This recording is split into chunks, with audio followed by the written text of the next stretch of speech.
Good morning. I'm Matti Siemiatycki, Interim Director of the School of Cities at the University of Toronto. We are pleased to welcome you this morning for a discussion titled Post-Sidewalk Labs, What Next? Before we get started, we wish to acknowledge this land on which the University of Toronto operates. For thousands of years, it has been the traditional land of the Huron-Wendat, the Seneca, and most recently, the Mississauga of the Credit River. Today, this is a virtual panel, and yet all of us participating in the panel are based here in Toronto. And this meeting place is still home to many Indigenous peoples from across Turtle Island, and we are grateful to have the opportunity to work on this land. So this morning, we're going to speak about Sidewalk Labs and what comes next. Sidewalk Labs and the project at Quayside is a small plot of land in a very large city. And yet it generated a huge amount of interest, of public attention, and even of global focus as people from around the world started to examine Toronto as a site where smart cities technologies were up for debate, where questions about privacy and data protection and public inclusion in decision-making were being questioned. And where in many ways the future of city building was being forged right in front of our eyes on a site along the Toronto waterfront. So this very small, seemingly small project in a big city became a symbol of something much larger. Now that the project has ended and Sidewalk Labs has pulled out, the question is what comes next? We are extremely fortunate today to have four key thinkers who have been front and center in shaping the discussion from the Toronto perspective on the Sidewalk Labs project as it was ongoing. And now that the project has concluded and we're shifting gears, these are ideal people to bring together to talk about what comes next. To introduce the panel, we have Nasma Ahmed, who's the director of the Digital Justice Lab, and Cavoukian, Executive Director of Global Privacy and Security by Design Center, and also the former Privacy Commissioner for the province of Ontario. Kwame McKenzie, CEO of the Wellesley Institute, and Shoshanna Saxe, Assistant Professor of Civil and Mineral Engineering at the University of Toronto. To kick us off, I'll ask each panelist an initial question to get their initial thoughts on the project and what comes next. And then we'll have a more free-flowing discussions. We also have a Q&A using the Q&A function on Zoom at the bottom of your screen. So we will be collecting questions over the first half hour, and then we can draw on that material and have a wider ranging discussion amongst the panelists. So to get us started, I'll start with Kwame. In charting a path towards a new normal, you've written eloquently in the Globe and Mail just over the weekend about what a new normal looks like and how equity can be integrated into the thinking around that new normal. And as we shift gears from the Sidewalk Labs proposal, I'd like to get your initial thoughts about what parts of the proposal should stay, and perhaps which parts where we can come up with new ideas to incorporate some of the key thinking around equity and sustainability into those plans going forward. Well, thank you for asking me to take part, Matti, and it's a pleasure to be with you here today. Just a bit of context setting, just to remember what the old normal was like and why we need a new normal. In the old normal, just over half of Torontonians didn't have enough money to thrive. Our physical and social infrastructure were quaking, and our urban form and our developments had detrimental impacts on Indigenous people, racialized populations, those with lower incomes and those with disabilities. And they were leading to health problems. And on top of that, we had an epidemic of mental health problems and loneliness. And those problems were expected to get worse because of global warming. We had few solutions. And then COVID came on top of all of that and exploited and exacerbated all of these social problems and health risks, making it obvious that we needed urgent change. Now, to Waterfront's credit, they saw back in 2017 that business as usual needed to change. And they actually knew then we needed a new normal. The RFP for Quayside was to find a partner to test new ideas to help us with our most important development and planning challenges. And it was to produce an inclusive community. And Sidewalk's response was a plan that aimed to prioritize job creation, economic development, housing affordability, sustainability, and urban innovation. Now, I say these things because going forwards, I think we do need to understand that post-COVID, that COVID's changed everything, but at the same time, it's changed nothing. What it has done is offered us a new urgency to the changes we already knew needed to happen. So today, 350 world leaders in the health sector sent a letter to the G20 leaders calling for the new normal to be based on greener economies in order so that we're less at risk from pandemics. And that stuff can get really big. And we talked before about people getting really sort of, okay, this is now getting really big, what do we do? And I think what we have a choice as at Quayside is to focus this idea on how we produce a more sustainable, greener and equitable city, and to test that. I actually think the worst thing that could happen in Quayside is it would be just another housing project. Mm-hmm. So to answer your questions directly, we need to stick to the existing requirements in the RFP. I think that waterfront were being far-sighted at that time. We've got some feedback from Sidewalk and we need to build on that and add to it rather than replace what Sidewalk has done.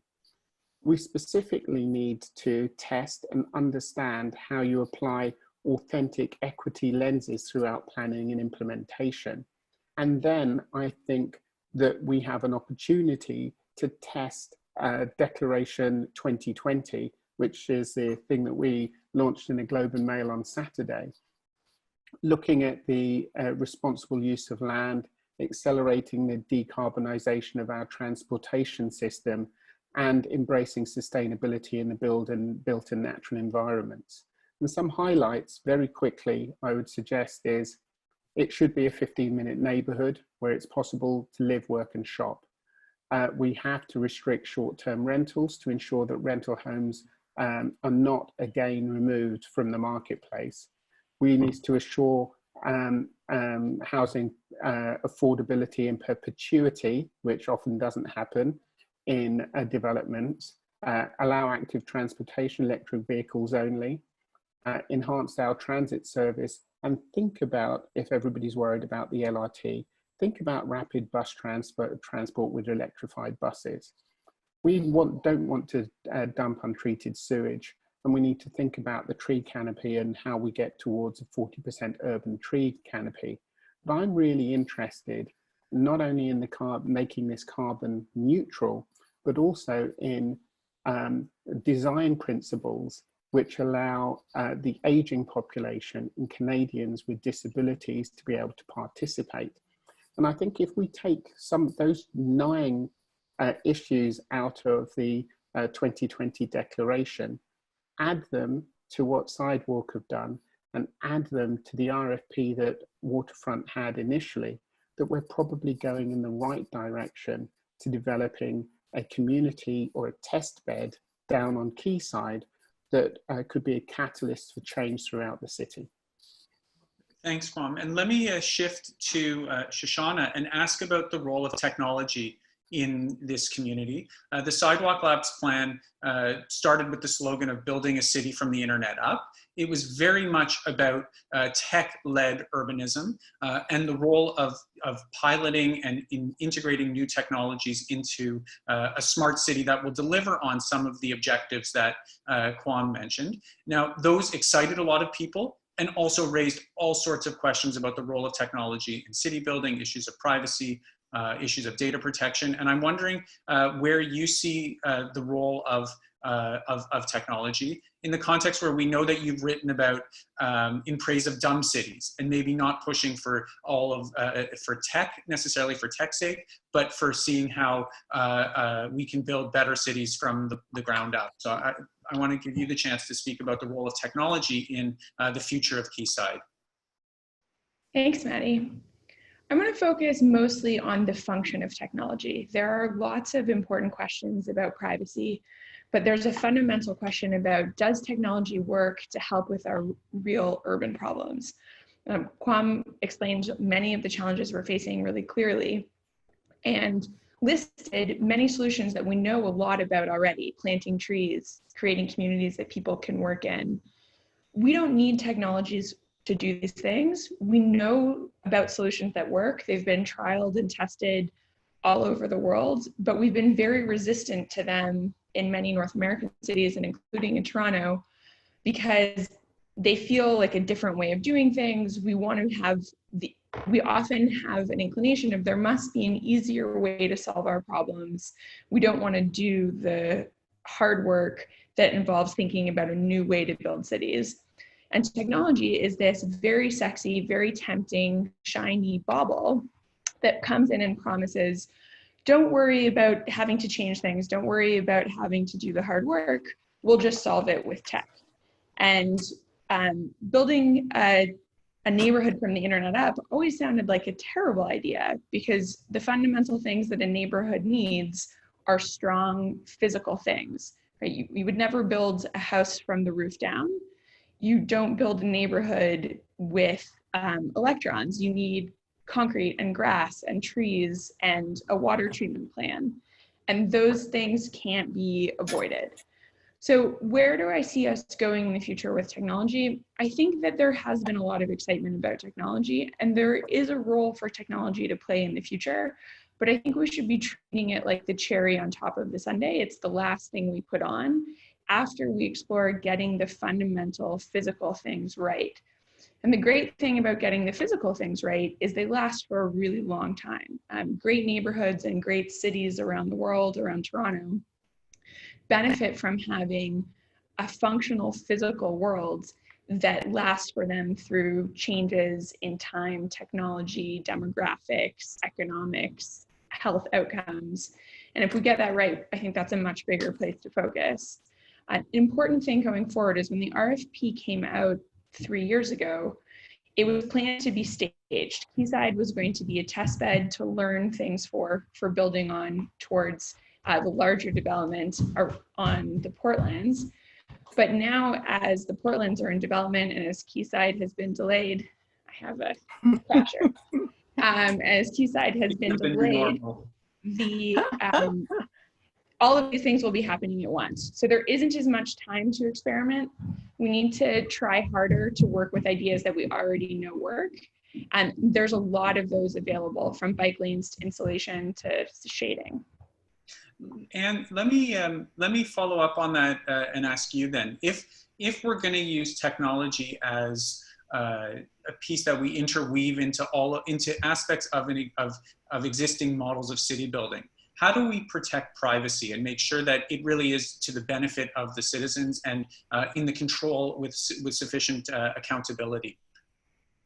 And privacy has to be an essential component of smart cities. As Sidewalk said, we're going to build it from the internet up. You can accept that or reject that. Shoshanna made very good points as to how that can't be the only focus, but that was the focus for the smart city envisioned that had been put out there. And so when Sidewalk Labs, and let me be clear, Waterfront Toronto very much wanted it to be, the tech to be part of a bigger picture. And they were very, very serious about focusing on multiple aspects. So when Sidewalk Labs bid on this, they wanted to make it internet from the ground up. And so when they hired me, they wanted me to embed what I've created a long time ago called privacy by design, embed privacy by design into the smart city they envisioned. And I was delighted because I live in this city. We have to preserve privacy. So I said, I'm happy to do that.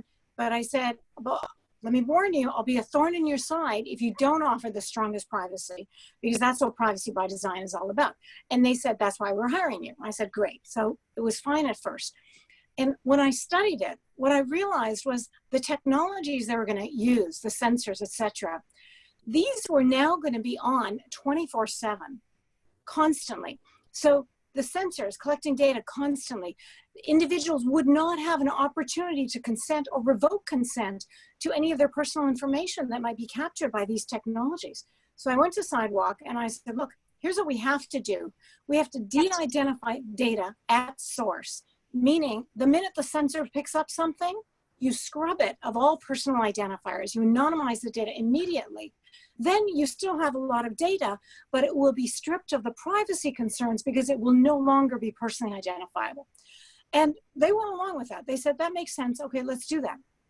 And I was delighted with that because otherwise, truly, our privacy would be at such risk. And privacy forms the foundation of our freedom. We cannot give up privacy for a smart city or for any new tech or anything. So this went along for a while, and then everything changed. This is the problem. I remember the board meeting we were at, and they were responding to something, and they were creating this urban data trust, meaning that the governance of the data collected would reside with multiple parties, Sidewalk Labs, Waterfront Toronto, government, and the various IT companies that were working on them. And then they said, and this is the only thing they didn't consult with me on because they knew what I would say, they said, and of course we can't make everyone scrub person data at source, de-identify data. We'll ask them to do it, but we can't make them do it. And the minute they said that, I knew I had to leave because it would mean no one would do this. And so the following morning, I resigned, and they went nuts. And Dan Doctorow called me from New York City and others, and what are you doing? And I said, I was very clear with you. De-identifying data at source, anonymizing the data is essential to preserving our privacy. We cannot have this smart city be stupid in terms of our fundamental rights and our privacy. So we had to do that. You have rejected that model. I'm walking away. Here's the good news. As soon as I did that, about an hour later, the board of Waterfront Toronto called me and they said, come work with us. We totally agree with what you're saying. We don't want this to be at the risk of privacy going out the window for our residents in the quayside. We believe in privacy. Come work with us. And so that's why I want to applaud Waterfront Toronto and their vision that yes, we can have a smart city in some capacity and also preserve privacy. We have to abandon the data zero-sum model of either or, privacy versus technology, or privacy versus security, or privacy versus innovation. That's nonsense. You can do both. You must do both. Privacy by design is all about being proactive and embedding the much needed privacy protective measures into the design of your operations right from the outset. We have to do this. Bake it into the code, bake it into your operations. And this is the messaging I'm trying to get across, which fortunately is welcomed by Waterfront Toronto. Sidewalk Labs threw it out the window. And that's what disturbed me so much, because at first they agreed to doing that, and perhaps that was just for show, but that's not acceptable here in Toronto, in my city. And also I'm on the International Council of Smart Cities. And when you look around the world, who is throwing privacy out the door? It's China, Dubai, the Eastern places that they don't care about your freedom, they don't care about your privacy because it's non-existent. They're into surveillance full time. We're not going to have that here. Over my dead body, are we going to have a surveillance state? So that's where I leave it with you. We can have a smart city and we can have privacy. Multiple positive gains. Nasma, let me ask you then, what role does the private sector play in these type of projects? We know that a lot of the debate surrounded Sidewalk Labs and a company connected to Google. We presume that any project going forward on this land, to some extent, will continue to involve a private sector company, even if in a different role, more as a builder rather than in the conceptualization of the ideas. How do we find a balance that protects the public interest and still provides a role for both government to be involved and for the private sector perhaps to drive innovation and take on some of the risk for the project? Yeah, so thank you so much for having me. I think it's important to note that this project clearly showed, and I think Waterfront was, as Kwame said, like farsighted in this regards of like the need to experiment, right? And you could clearly see the excitement of the possibility of using a test bed and trying to figure out what are new ways of doing things, what are old ways of doing things that can work in this area, right? And so I think that the hard part about this project, and I think this is what we can learn, is even in the outset, we try to figure out, okay, like how much do you even have to know to make a decision about a project this massive, right? That is, in many cases, even though Waterfront did the RFP, and the RFP was quite clear, it was still obviously being led in many cases by the private sector. The ideas that were coming out of it was a mixture, obviously, of what Waterfront wanted in regards to sustainability, all of those pieces.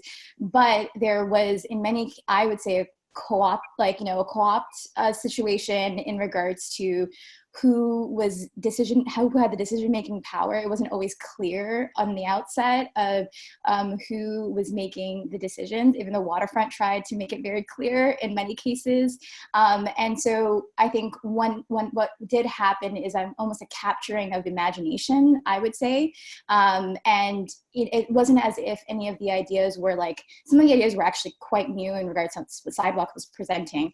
But there was also amazing stuff that people were already interested in the city of Toronto that could be possible in a project like this. And so I think that moving forward, what's going to be super important, and we know this around especially the digital infrastructure side of things, is that we will have to make sure that we have a set principles or values that are predetermined before we have a private sector entity participate in the conversation around the digital infrastructure side of things.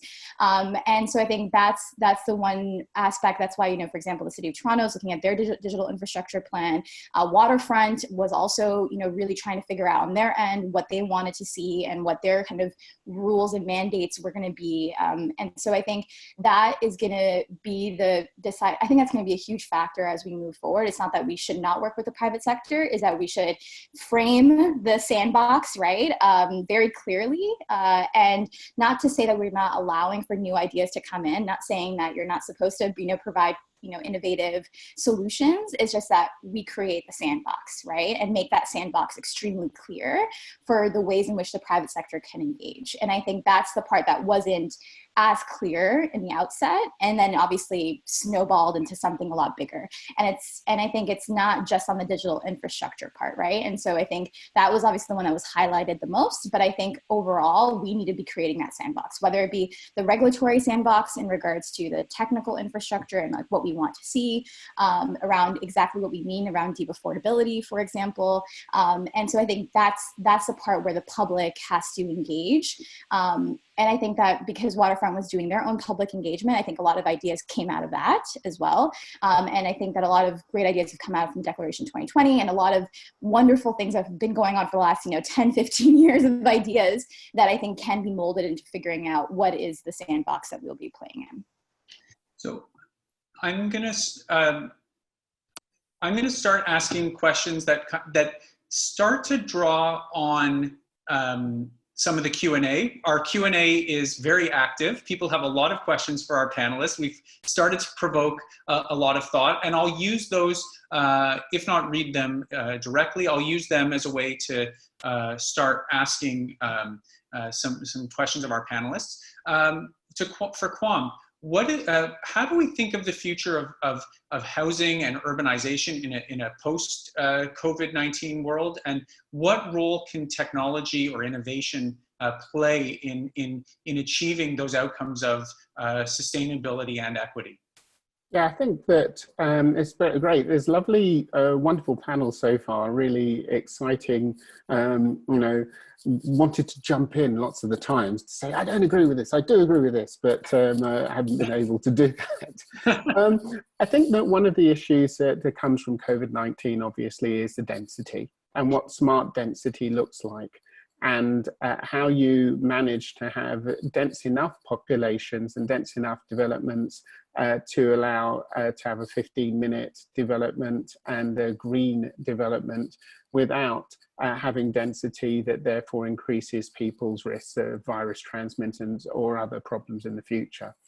And I think one of the things that we have to be careful about is to remember that technology is a tool, and actually data is a tool.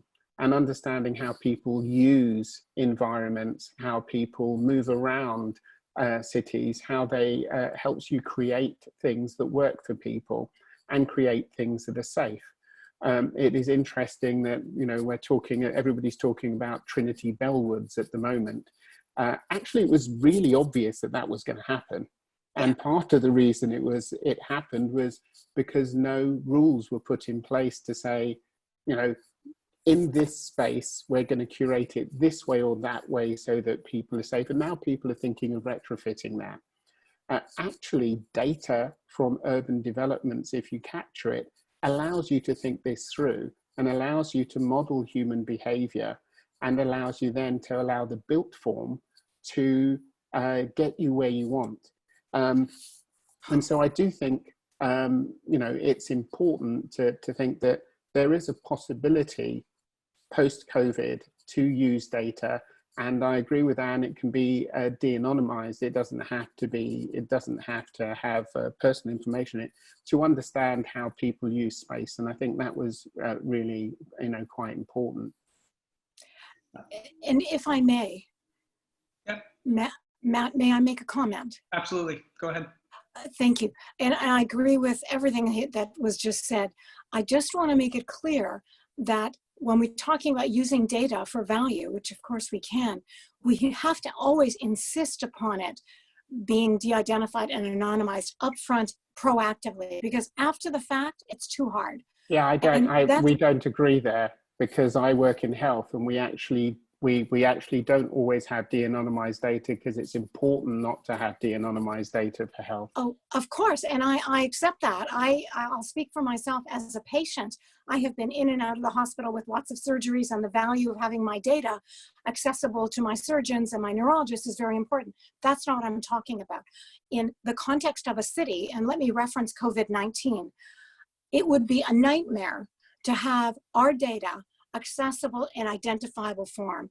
It will promote tracking and surveillance, which has already happened because the emergency powers have been invoked under privacy laws, which enables governments to collect some personal information, which they otherwise wouldn't. But my caution has always been, these must come with clear sunset clauses, firm end dates, after which, when the pandemic ends, and it will, this data collection doesn't continue and surveillance doesn't continue. That has been the pattern ever since I can remember. Think back to 9/11. I was privacy commissioner at the time, I think in my second term. That led to more tools of surveillance than anything else I can think of. In the United States, the Patriot Act, which continues to this day, Department of Homeland Security, I could go on and on. We cannot allow COVID, in this case, to perpetuate tracking and surveillance of individuals' personal information, especially without their consent. And in the context of smart cities, you will not be able to control the data, expecting it to be anonymized after the fact. It won't be, I can guarantee that. We have to lead by introducing this up front. So very, very short one. So I agree with a lot of what Anne has said, and I know Shoshanna wants to come in. There are just sort of two different things which seem to be arguing against each other. So the idea that you need sunset clauses in order to stop people being able to use data is completely reasonable.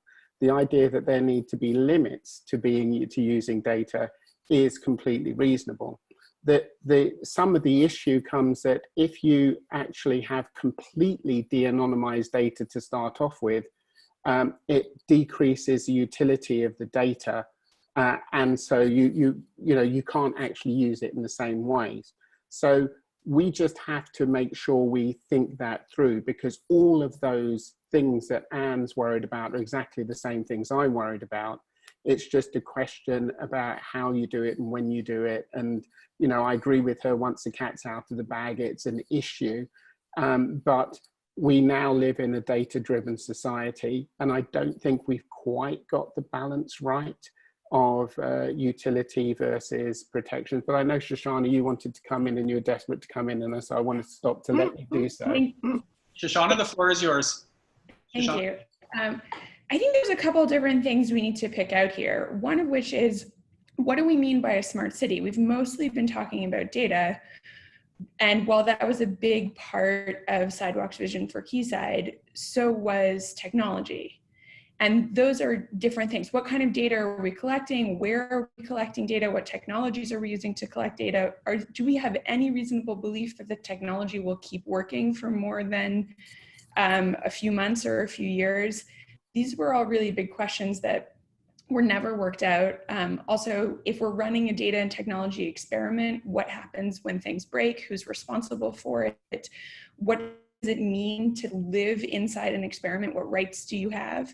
These were all questions that, as we go forward, we would have to work out. But there's a couple of specific things people have said that I want to pick out. One is that we need data. We're in a data-driven society. We need data to solve our problems. I got asked by a colleague recently, if you had a government who was willing to listen to the experts in the fields, do you have the data or the tools you need to solve the problem, or do you need more data? And the answer was, we have all the knowledge we need. No, that's yes, not true. We would have to try our experience. For lots of the things I work on, we don't need a lot more data. We don't need more data gathering. There are existing really good tools we can use. And yes, we should monitor how they work in our area.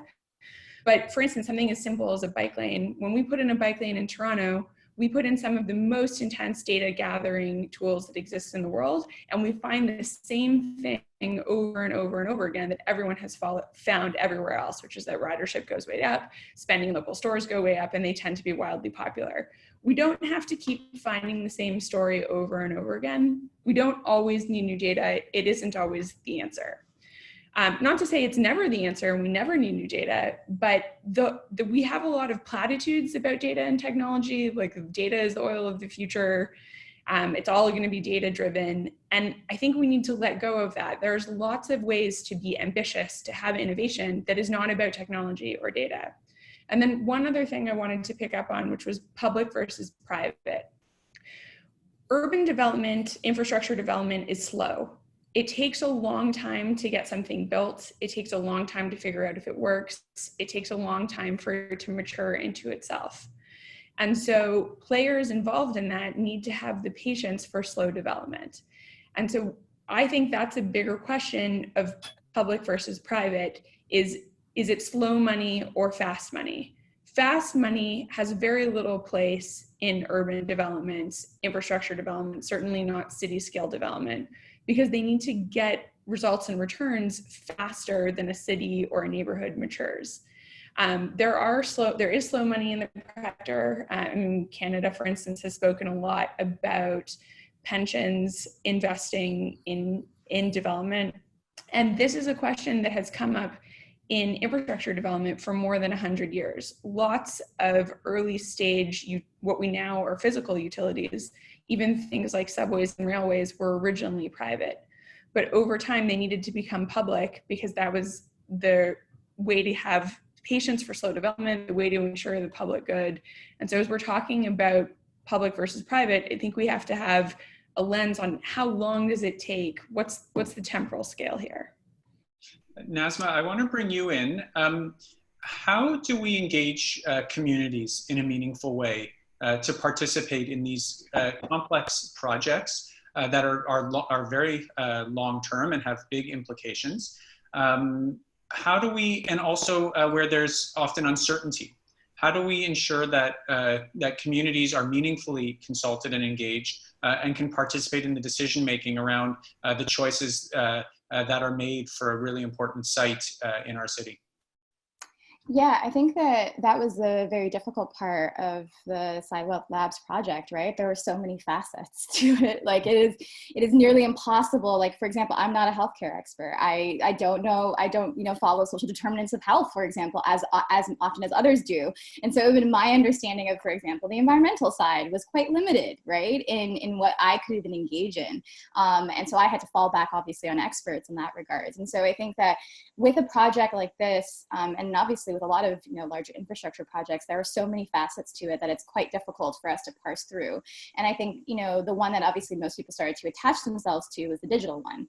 And I think there's also a question in here that I also want to pull into it as well, is that as we're talking about data-driven, economy, data-driven lifestyle, all of that stuff, I do believe that, once again, we do not actually have to be capturing all that data. I think we already know a good chunk of the stuff and what to do moving forward. And, sometimes we need the data to validate that, but we know we need deep affordability, for example. That is a fact that we do need that.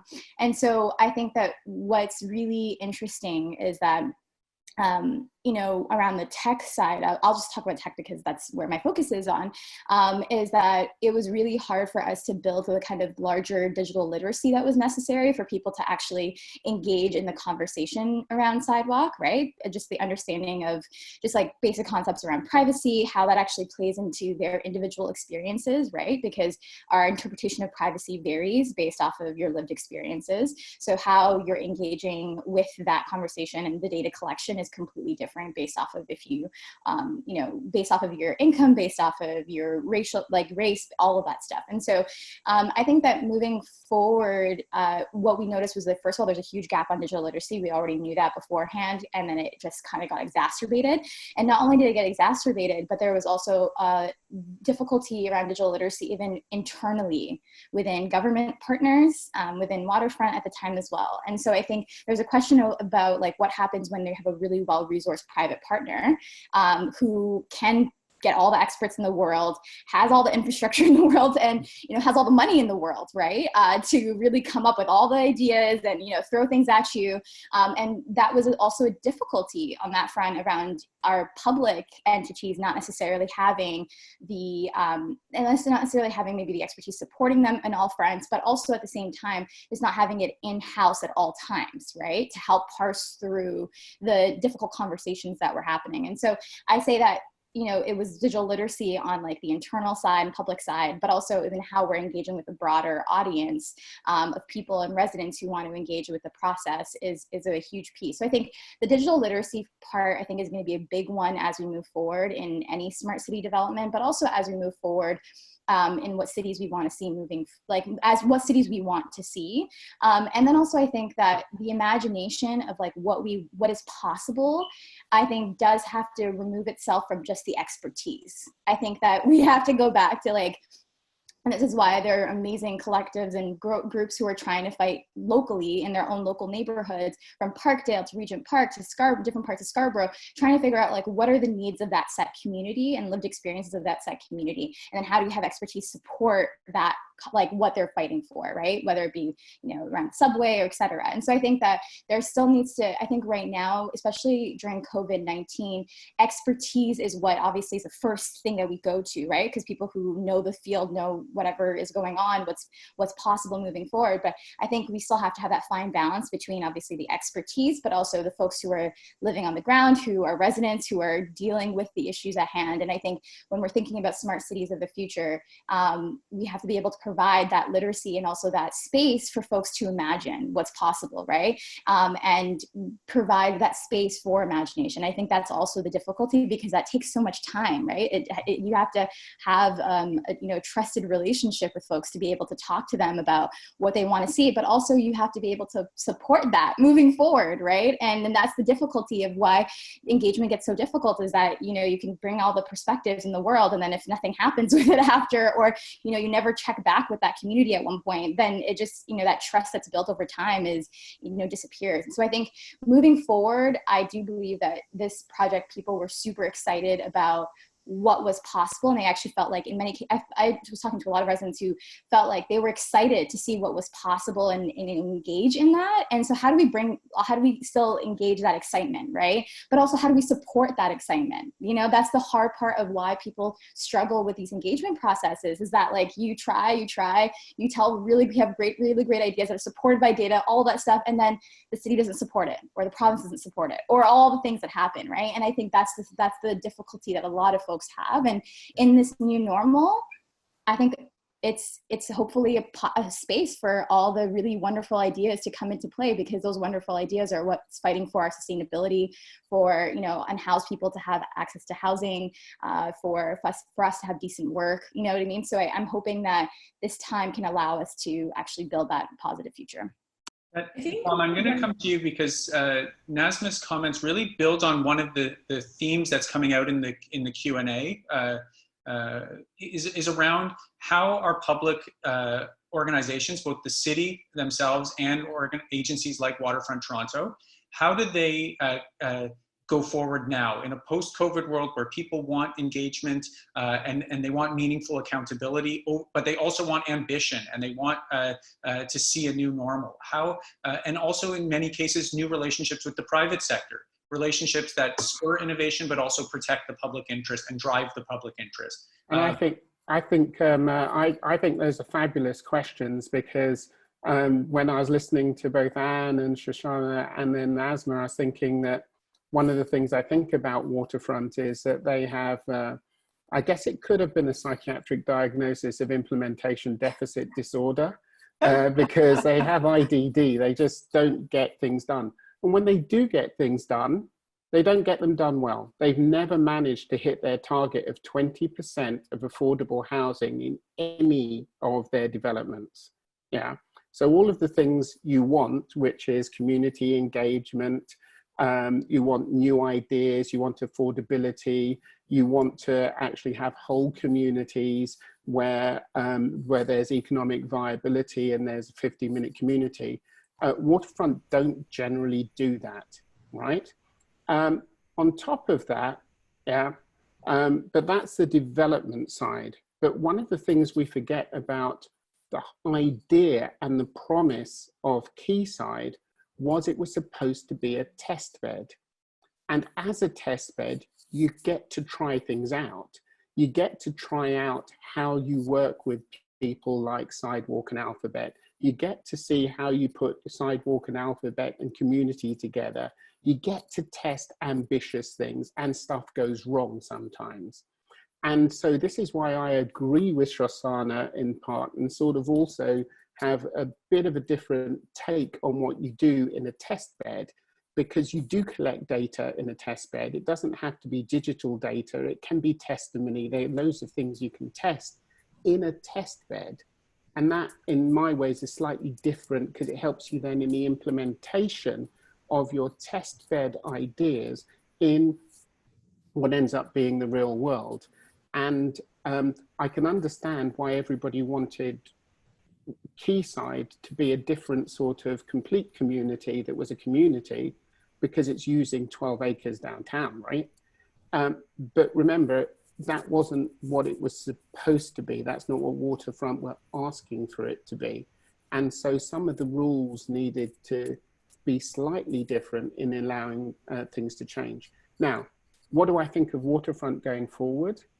I think that I would love to see more regular people sitting on the board of Waterfront, rather than, you know, municipal bureaucrats and provincial bureaucrats and federal people. I'd like to see more normal Torontonians sitting there, because I think then we'd have a different type of conversation, and I think we'd have a different conversation about the role of the private sector and the public sector. And it's not clear, though they're a public sector organization, whether they're really a private or public sector body. I don't think it's very clear. We ended up in a situation where right at the end of all of this business, Sidewalk looked like a public sector organization and Waterfront looked like a private sector organization. You know, that's what it looked like from people like me who went to Waterfront trying to get complete communities, and the other people who wrote the letter to the board trying to get a complete community at Quayside. I'm not saying they were, I'm just saying that's what it looked like. So I'm completely confused about private, public, and all of the other things, and more interested in stopping, taking a deep breath and saying, down on Quayside for that 12 acres, if we want to produce innovation and move forward in the new normal, what do we want to test there? What do we need to know there? And how can that change what we do in the rest of Toronto? And that's what I'd really like to be thinking about. Shoshana, If I could add something. I want to just bring, Anna, I want to bring Shoshana, or do you want to come in for a quick follow? Very quick, just about data. I just want to make it clear, I'm not at all opposed to collecting data so you can measure how things are working and not, etc. The point is, you have to make sure that the data are not personally identifiable. I can't emphasize this enough, both in the context of COVID-19 and well before it, because you see, privacy is all about control. It's about personal control over the uses of your personally identifiable data. And that's what you cannot ensure in a smart city. Right now, there is such, apart from the smart city issue, there is such a trust deficit. Concern for privacy is at an all-time high, 90% consistently for the past 2 years. And there's very, very little trust. So if you do privacy by design, it applies equally to both the public sector and the private sector. A number of private sector entities have come forward to get certified for privacy by design because they want to show their customers and their clients that they believe deeply in privacy and are going to great lengths to protect it. That's the kind of confidence we have to have in a smart city in terms of the protection of your data and privacy by design. I've actually extended that. I'm teaching a new course called Trust by Design, because we have to have trust in a smart city in whatever manner we envision it. So I just wanted to make it clear that it's not the private versus public sector. You have to have this across all sectors. Shoshana, do you want to jump in and speak to Kwame's comments, and in particular, to some extent, the role of the public agency and in the context in which they work and how they can drive positive social benefit? Yes. So I think first, Kwame said some things about Waterfront not being very good at what they do, which I wanted to disagree with. There are metrics at which Waterfront has not achieved some of their stated goals, but Waterfront has been a really ambitious and inspiring leader in urban development in Toronto and in Canada. Could they be better at things? Absolutely, but they have delivered over the last 2 decades a lot of really interesting public space, higher orders of design, a lot of really thoughtful ideas about how you develop the waterfront. And while some people would say, and I think they're probably right, that a lot of the trust that Waterfront had built up got confused in the Sidewalk project and some of the angst about it, and so which has left Waterfront in a slightly weaker position than they had been before the project. They've done a lot of interesting and good projects, and I think we should give them credit for it. I grew up in the city, and the Waterfront is a fundamentally different and more public place than it was when I was a child. So where does that leave them going forward? They have the Quayside site, which is geared for short-term development within the next few years, and coming online in the mid-2020s, the whole Portlands area, which is an area the size of downtown. And we expect that Waterfront Toronto will be a steward of what that development looks like. So how can they take advantage of that to best serve the city? I agree with Kwame. The idea of an experiment is really exciting. I'm an academic. I'm an applied scientist. We love to run experiments. But the 3 years that went by between 2017 and I think that the Sidewalk experiment was an experiment. It was, I think, what we call a null result, and I think we did learn a lot from it.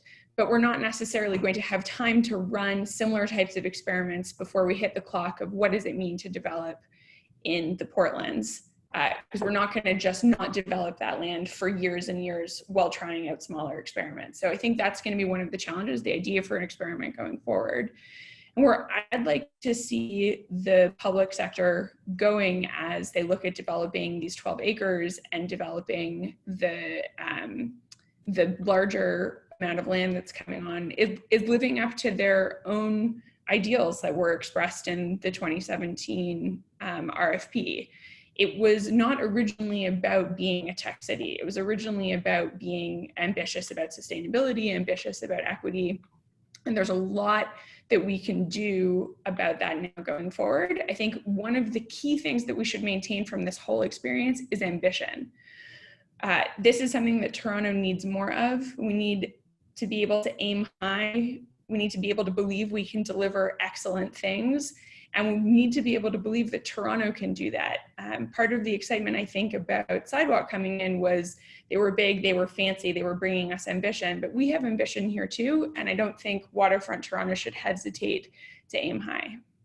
So Nasma, let me come to you then and ask about how we prevent the backlash against tech that seems to have encapsulated this project.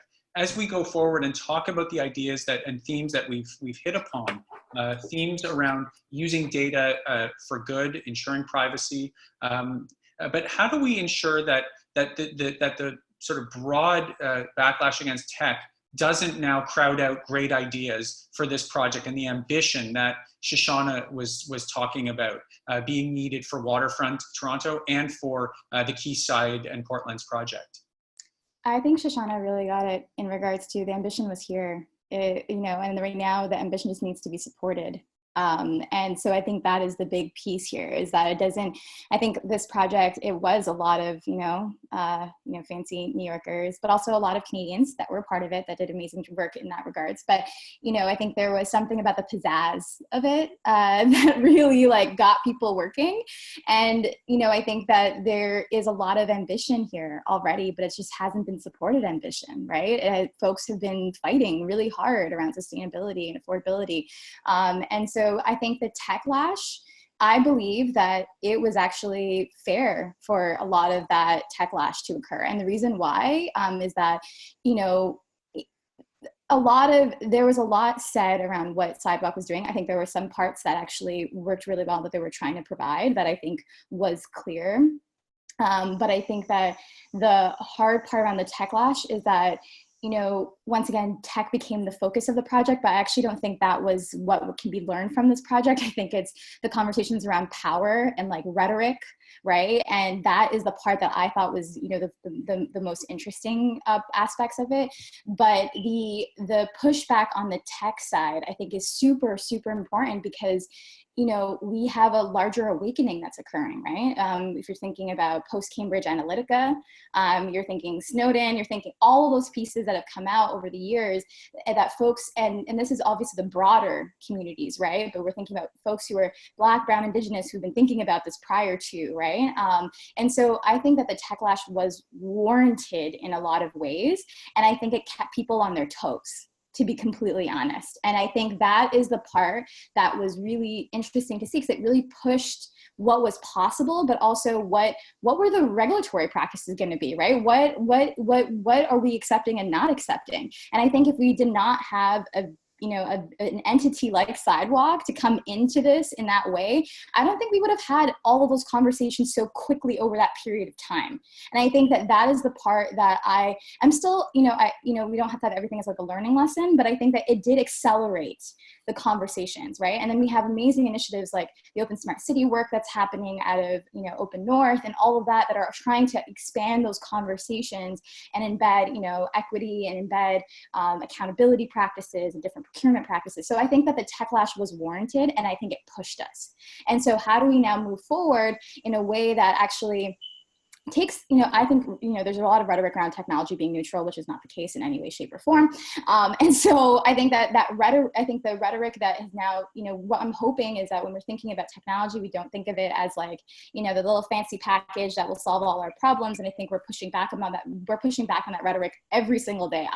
I push back on that rhetoric, and I work in tech every single day, right? And so I think that what's going to happen is we're going to be very clear moving forward of when we're talking about tech, is it actually providing us a public good and public value? And I want you to be clear, is it providing us a public good and public value? And can you map that out for me? Do you know what I mean? And I think that is going to be, I don't need the fancy stuff. I don't need anything. I don't need the fancy stuff in any way, shape, or form. Is it providing a public good and public value? And can you make that clear? And I think that is the part that's going to be really interesting. And that techlash kept us on our toes. And I think that is the part that we want. I think that is the part that is going to be really interesting moving forward, because this is not the same landscape anymore. And I think that when us, post-COVID, I think those conversations, even the conversations we're having around COVID right now, I think has been supported by also the larger awakening that's happened in the city about what we think about tech, right? And how we feel about technology as we move forward. So as we move towards concluding, we're in our last few minutes. I want to get each of the panelists, in 30 seconds or left, what does success look like? When we come back in 20 years or 10 years or 5 years, depending on how fast you think this is going to move, what do we define as success in a world where we integrate all of the suggestions and solutions you've mentioned, and as we grapple with a post-COVID world? Kwame, I'll start with you. Yeah, so I've loved what everybody has had to say. One of the things I think that I probably misspoke by saying that waterfront were not fit for purpose. I think waterfront are actually good at a whole bunch of things. It's just that the things I'm interested in, which are equity, affordable housing, managing to produce healthy, livable communities for what are the biggest needs of Toronto, that's not what they do. And it's not clear that that's been possible. And that's why I was sort of talking about the affordable housing. I think going forward, if we were able to have a waterfront which did actually go, follow 2020 declaration, that would be great. If we actually had a working equity lens and actually had the voices of real people really sort of authentically involved in waterfront, actually dealing with the big problems we have in Toronto, then I think that would be great. And is that possible? I think it is. I do think that possibly waterfront has to change who is sitting there in order for that to happen. And that's not the people, it's the structure. And I think I really loved what Nasma was saying about this idea of sort of getting that energy and bottling that energy and moving it forward. I loved what Shoshanna was saying, which is actually there's loads of stuff we know, we just need to go and do this, right? And we need to actually do what we know. And I'd like to see that implemented. And I also loved what Anne was talking about with regards to getting that, wrestling with that, data and privacy. And so I think there's, if we can bottle what we've all said, maybe we've got a different future down on Quayside. Anne, I'll come to you next. What does a success look like, given what you've told us about privacy and privacy by design and using experimentation, but doing it in a way that ensures that people are protected? We need to preserve our freedoms now and well into the future. And an essential part of that is privacy. And what I want to get past is the idea that tech will invariably impact privacy negatively. It doesn't have to be that way at all. That's so yesterday. It's the dated zero-sum model of either or. Get rid of that. Substitute positive sum, multiple positive gains, privacy and urban innovation, etc. But I also want to challenge one view. It's not just about ensuring that the public good continues. Of course, we want public good, but don't lose sight of the individual, and the individual also prevailing. Personal privacy resides at the individual level. We have to have a wonderful society which is formed of individuals. And that's why I applaud Waterfront Toronto in their very strong support of privacy and ensuring that privacy is embedded directly, proactively into the design of whatever smart city arises. Please don't lose sight of that, and don't lose sight of the fact that the COVID-19 pandemic is challenging privacy significantly. And you will hear many people say, well, we need public safety, so if you have to give up on privacy, so be it. No, you can have both. We must have both. Thank you. Shoshanna? Apologies, I forgot I was muted. So I think just to use some short form, if it looks like a modern European city in 20 years, we've probably succeeded. Thank you. Nice and brief. Nasma, final word to you.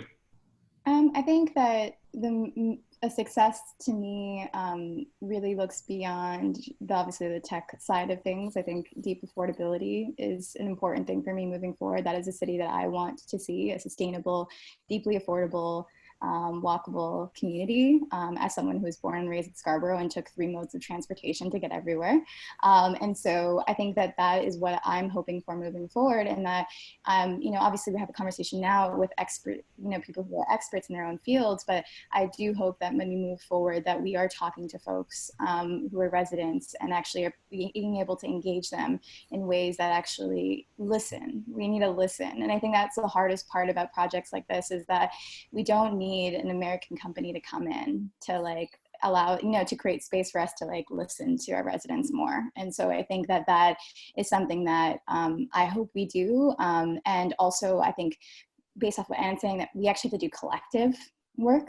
It's for the collective good in all cases, and it's collective privacy. And so I think it's important for us to think through that as we move forward as well, because we are clearly, this has shown us that we do well when we're working together, especially in local communities, right? With the rise of mutual aid networks and all of that stuff. And so I think that that is what I hope moving forward, is that we're creating sustainable, affordable, deeply affordable communities moving forward, and that the tech that comes in with it is something that people are supporting and are, you know, collectively a part of, and that maybe we also find different economic models of what's possible. You know, that's also something that I would love to see moving forward. That brings us to the conclusion of our discussion. Thank you, Nasma, for your final remarks. And thanks to everyone on the panel for participating. This was a great discussion that covered many of the key themes. It moved us beyond talking just about tech to talking about how you build a better city that is more inclusive, sustainable, and just. So again, thanks to the panelists.